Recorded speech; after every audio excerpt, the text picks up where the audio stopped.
Eu sou o Vilto Reis, professor de escrita criativa, escritor, roteirista de quadrinhos, entre outras coisas aí no meio literário. E hoje eu venho aqui fazer uma conversa com vocês a respeito das formas de se publicar um livro, né? Entre tantas formas que existem. Mas antes, deixa eu pedir para você dar aquele like aqui no vídeo, se inscrever no canal, para que esse canal possa crescer e atingir cada vez mais pessoas.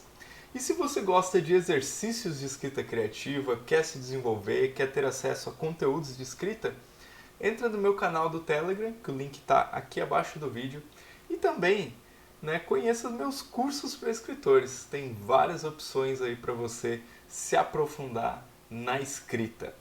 Esse vídeo é baseado num artigo que eu publiquei algum tempo atrás no meu site sobre 6 formas dos escritores chegarem aos leitores ou publicar um livro, né? Porque você tá lá, né? Você escreve, você tem aquela ideia incrível, você passa meses, talvez anos trabalhando naquela ideia, e aí quando você finalmente acaba, você pensa, e agora? O que eu vou fazer com essa obra, né? Como que eu vou fazer com que ela chegue até o leitor? Bom, então a gente vai olhar aí algumas formas de publicação. E talvez você tenha até se surpreendido. 6 formas? Pois é, o mercado literário ele foi evoluindo com o passar do tempo e as opções foram aumentando. O que não quer dizer que seja fácil publicar, né? Mas há mais oportunidades do que talvez em qualquer outro momento da história, talvez do que em qualquer outro momento aqueles escritores clássicos, por exemplo, né? Se nós formos comparar com as possibilidades que eles tinham, talvez hoje a gente tenha muito mais caminhos, né, para poder chegar aos leitores. De novo, isso não quer dizer que é fácil, isso não quer dizer que você vai se tornar um clássico, né, até porque não é você quem define isso, né, mas sim o teste do tempo. Mas vamos falar então das 6 formas de publicação. A primeira delas seria a editora tradicional, aquela talvez a mais conhecida forma de publicação. A editora tradicional é aquela editora que não cobra nada não cobra do autor, né, antes de publicar.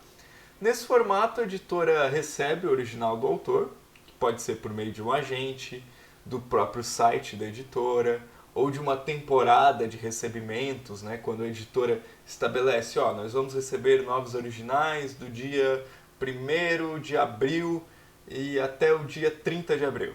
E aí, naquele um mês, eles recebem originais, para que depois eles tenham tempo de ficar avaliando. Às vezes também é uma forma que acontece.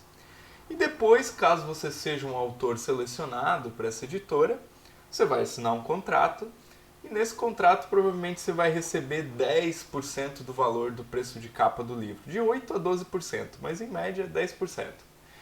E assim, é pouco? Sim, também acho pouco. Mas, por outro lado, a editora assume todos os riscos do seu livro. Ela não vai te cobrar nada. No caso dos autores consagrados, as editoras até costumam pagar adiantado o valor desse 10% de toda a tiragem que ela for fazer. Tiragem, para quem não está acostumado com esses termos do meio literário, é a quantidade de livros que é feita. Então, a primeira tiragem foi de 500 livros, ou foi de 3.000 livros, ou foi de 10.000, ou 50.000, no caso de um best-seller. Então, a isso é dado o nome de tiragem. Mas assim, se você está começando, não é hora de pensar em adiantamentos, tá? Isso é só lá na frente. Até porque não é fácil ser publicado por essas editoras, ainda mais se você for um autor iniciante. Elas preferem apostar naqueles autores que já são retorno garantido, né? Então, se você for um autor iniciante, aqui a minha dica é você estar atento a temporadas de recebimento.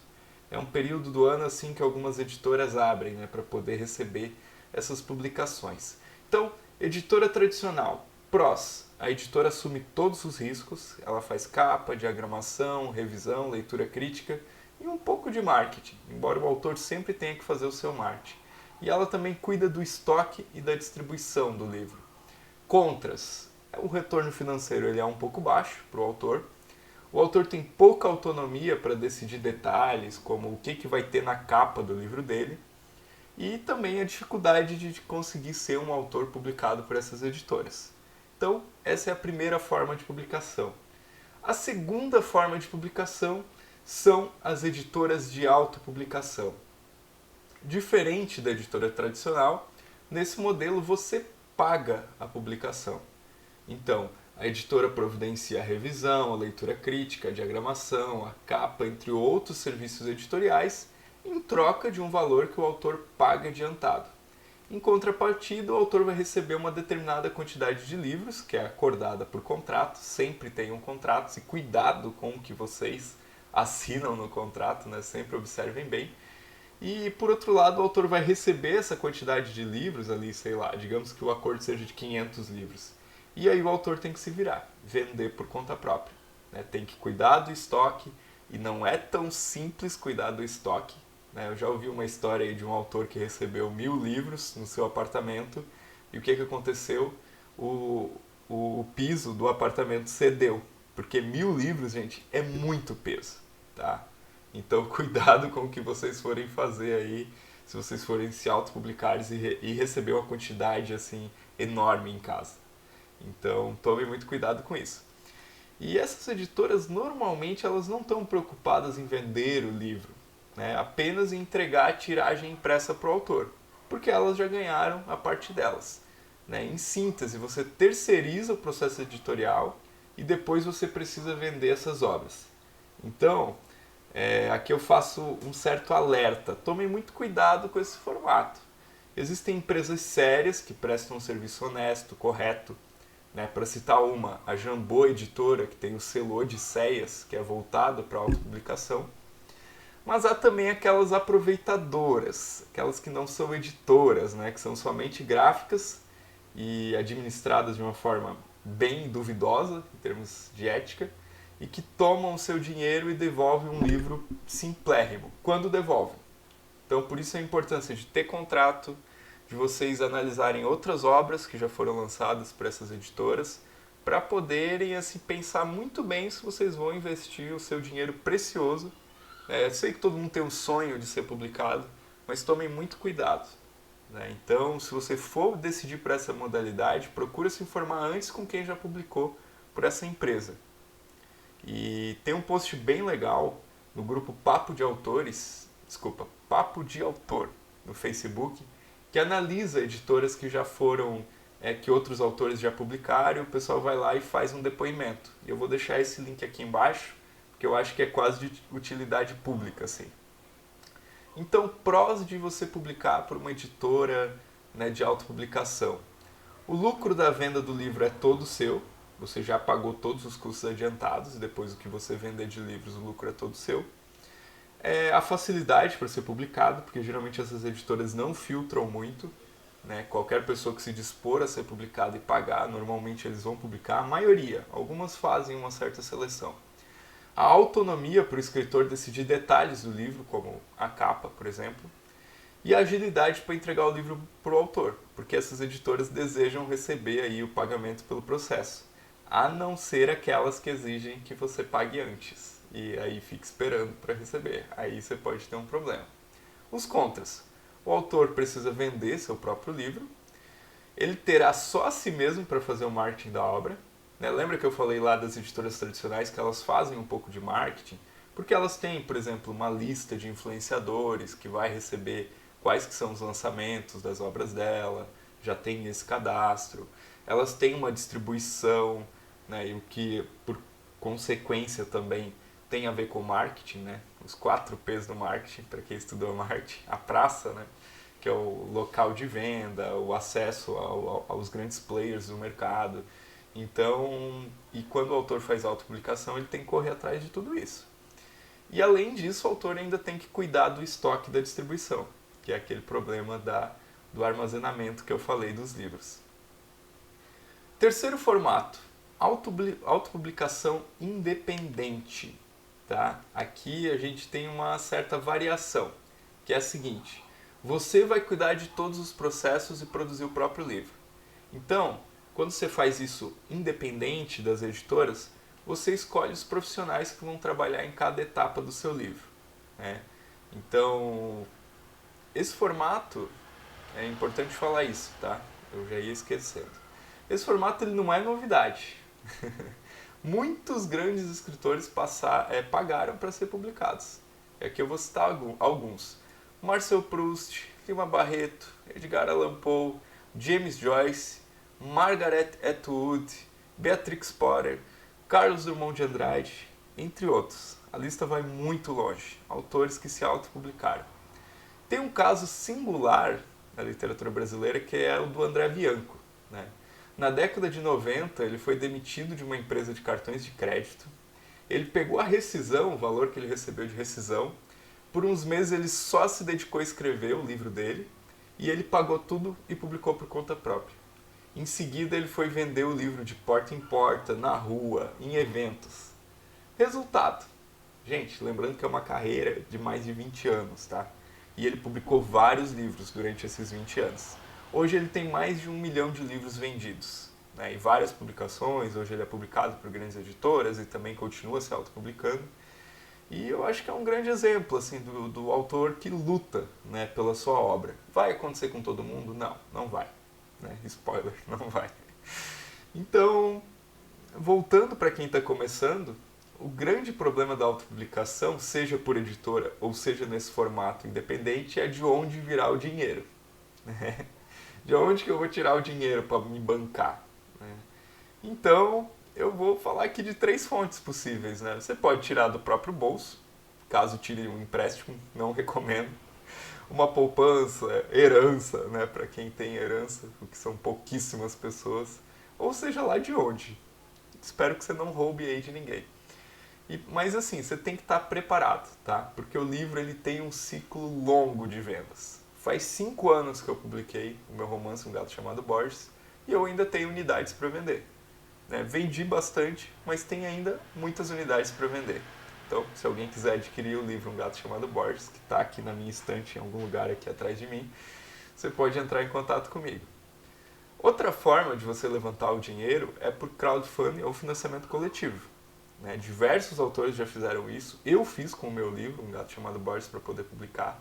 E tem várias plataformas para você fazer isso, né? Como o Catarse, Apoia-se, Vaquinha, Kickstarter, entre outros.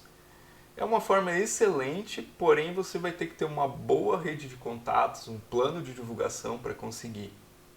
Para você se preparar, caso você queira fazer um crowdfunding, eu indico o livro chamado Crowd, o Guia do Financiamento Coletivo para Autores e Editores de Livros, que é da Barina Ávila, Valquíria Vlad e Raíssa Pena. O link desse livro vai estar aqui embaixo, caso você queira adquirir. E o terceiro formato seria você, assim, buscar por caminhos que sejam gratuitos, seja digital ou impressão sob demanda. Tá? Essa é a maneira menos arriscada do ponto de vista financeiro, porque você não vai ter os custos da impressão. Você vai ter todos os outros custos, tá? Para fazer capa, para fazer diagramação, contratar um profissional para fazer revisão, uma leitura crítica, coisas que são bem importantes para você ter um livro de qualidade. Mas você tem a forma, você não vai ter o custo da impressão, que é um dos maiores custos no processo de se fazer um livro. E aí você vai recorrer a sites como o Clube dos Autores, a Wiclap, eu vou deixar todos esses links aqui embaixo, ou a Amazon KDP também. E aí você vai poder publicar sem gastar nada com a impressão. Vamos repetir, tá? Você ainda vai ter de providenciar a capa, leitura crítica, revisão, mas depois o envio do livro, a armazenagem, que às vezes não tem, né? Porque não vai vir para você, vai ficar tudo a cargo dessas empresas.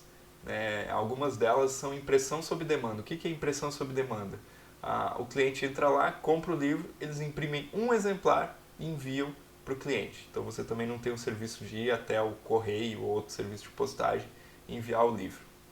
Prós desse formato de você fazer a publicação independente. Você tem a liberdade total nas escolhas editoriais do livro. Você tem a possibilidade de selecionar os profissionais com quem quer trabalhar no processo de publicação. Você administra todo o processo, o que é um pró, se você entender, né, de todos os processos editoriais. Mas a gente tem alguns contras. Você administra todo o processo, o que é um contra, se você não entender de mercado editorial. Possivelmente será um livro amador, por falta de conhecimento. Você vai ter que vender todos os livros, você vai ter que fazer o marketing sozinho ou contratar um profissional, talvez fazer cursos para suprir essa necessidade. E você vai ter que cuidar do estoque e da distribuição. Então, gente, cuidado se vocês optarem por essa forma, né? Eu estou tentando falar as partes boas e as partes ruins. Quarta forma de publicação: as plataformas digitais, como o Wattpad, Wiki, Spirit, entre outras que devem existir aí que talvez eu nem conheça. Então, talvez você escreveu o seu livro, mas você não tem aquela necessidade, aquele fetiche, né, de ter o livro impresso nas mãos, materializado. E talvez você não tenha condições também de publicar um livro investindo para pagar isso tudo. E você, assim, não tem aquela pretensão profissional, talvez tão grande. Você escreve mais porque você ama, né? Mas você também quer mostrar para outras pessoas. Então você tem essas plataformas digitais que já tem pessoas ali publicando, lendo, e que você pode publicar nelas a sua obra, sem ter nenhuma barreira assim, de impedimento. Esses sites eles agregam muitos leitores, né, e é muito simples, você cria uma conta, você publica o seu livro, você pode optar por publicar capítulo a capítulo, ou publicar o livro inteiro na íntegra. Você não vai receber nada por isso, mas também não precisa pagar, né? Então, talvez esse tipo de publicação é para quem procura aquele prazer de ser lido, basicamente, e de interagir com outras pessoas. Então é preciso que você interaja com outras pessoas para você também ganhar leituras naquilo que você escreve. Os prós: você não precisa investir dinheiro, já tem um certo público ali que está ali dentro da plataforma, disposto a ler, e é só escrever e publicar. Os contras: precisa investir tempo para se relacionar com outras pessoas, porque é como se fosse uma rede social de leitura. E essas pessoas com quem você se relaciona acabam futuramente se tornando, né, talvez eles possam vir a se tornar seus leitores. Outro contra: muitos textos publicados nessas plataformas, eles não têm revisão nenhuma. Então acabam sendo textos amadores. Alguns. Existem pessoas muito comprometidas em apresentar um texto bom, e elas investem e publicam textos profissionais também. E eu recomendo, né, que se você vai publicar um texto, lembre-se que vai seu nome junto ali. E tudo que você faz parte da sua identidade. Então, eu acho importante você ter um capricho com o texto, continuar estudando, mesmo que você opte por publicar nessas plataformas que não vão te trazer um retorno financeiro. E o último contra: é raro que alguém que não está habituado a estas redes entre para ler apenas o seu livro, né? Então quer dizer que mesmo que você tenha 1 milhão de leituras por ali, talvez você vai continuar desconhecido de uma parcela significativa de leitores que têm outros hábitos de leitura. E, gente, talvez seja polêmico, né, esses meus prós e contras desse tópico aqui. E eu estou totalmente aberto a conhecer aí as experiências de vocês com formas de publicações que vocês queiram compartilhar aí comigo nos comentários. Quinta forma de publicação: concursos literários. Basicamente, um concurso abre inscrições para autores que muitas das vezes nunca publicaram, e você se inscreve enviando o seu original e espera o resultado. A melhor parte desses concursos é que, né, a maioria deles, pelo menos, promete uma premiação em dinheiro e publicação do livro vencedor. Então essa é uma forma para quem tem a paciência para esperar a avaliação de terceiros, ou quem quer se provar no meio literário, recebendo uma validação. Porque mesmo que você não seja vencedor, mas, por exemplo, alcançando uma posição de finalista, você recebe algum destaque por isso, ou pelo menos a sua confiança aumenta. Eu mesmo já contei a minha história num artigo lá no meu site sobre a minha experiência de ter sido finalista do Prêmio Sesc, que é um prêmio bem importante, né? Eu não ganhei, mas fui um dos 20 finalistas com o meu livro Um Gato Chamado Borges. Então, se vocês quiserem ler toda essa história, também vai estar aqui embaixo o link nos comentários. Desculpa, o link na descrição do vídeo.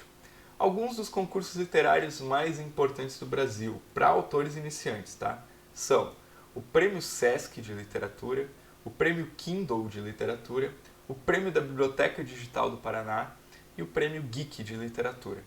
Então, também, os links vão estar aqui embaixo para vocês. Os prós dessa forma de publicação: O autor não precisa pagar nada antes de ser publicado, recebe uma premiação em dinheiro, é publicado, né, o que é um grande pró também, e a validação e a publicidade espontânea que você ganha de ter ganho um prêmio.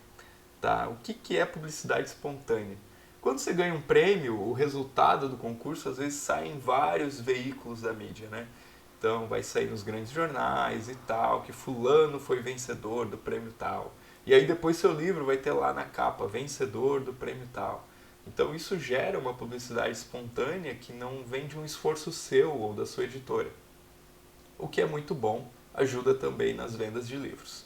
Contras, o tempo de espera do resultado do concurso, você tem que ter paciência, que vai estar lá, você tem tal data para enviar o seu livro para o concurso, eles têm até tal data para julgar e tem até tal data para divulgar o resultado. Então você tem que ter uma paciência.